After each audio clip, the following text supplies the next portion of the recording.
If all orphans formed a country of their own, it would be among the 10 largest nations in the world.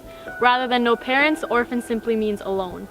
An example is young Joseph, whose mother is dying of HIV and whose father had already passed. No one asked how he felt that first night he spent alone, so he masked his emotions until, due to sickness in his family, he was the last.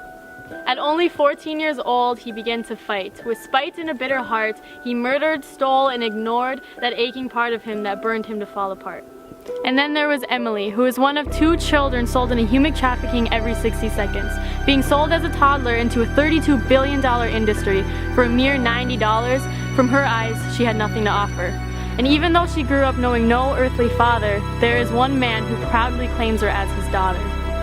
Jesus, the man who took the penalty for our iniquities and adopted us as his sons and daughters. Now, with knowing the message of Christ, yes, we now have freedom, but this world is still beaten. It is estimated that there are around 200 million orphans worldwide. This number does not include the abandoned or trafficked. Every 15 seconds, another child is orphaned because of AIDS in Africa alone. If this all sounds okay to you, then you need to find a way to convey your heart to ache for the broken parts of this place. The church needs to wake up to the realities of the brutality that isn't even looked at as the abnormality that it is. The idea of family is a fantasy and our salary is our priority. So many of us hear the stories of the broken, yet we let them remain unspoken. But as we let the untainted love of Christ into the darkest corners of our souls, sometimes it's not all that pretty, but knowing He is what we need, He takes control. And suddenly we are called to move and prove and remove ourselves because it's no longer about me. Now my drive is the Holy Spirit alive with a strive to revive the dead spirits of this world, the defeated, mistreated, the depleted and cheated.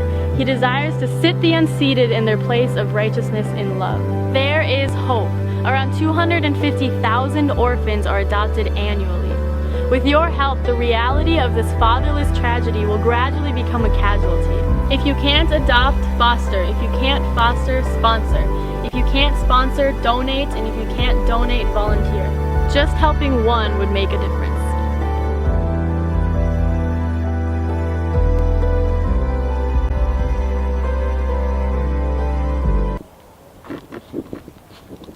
I'm ready when you are.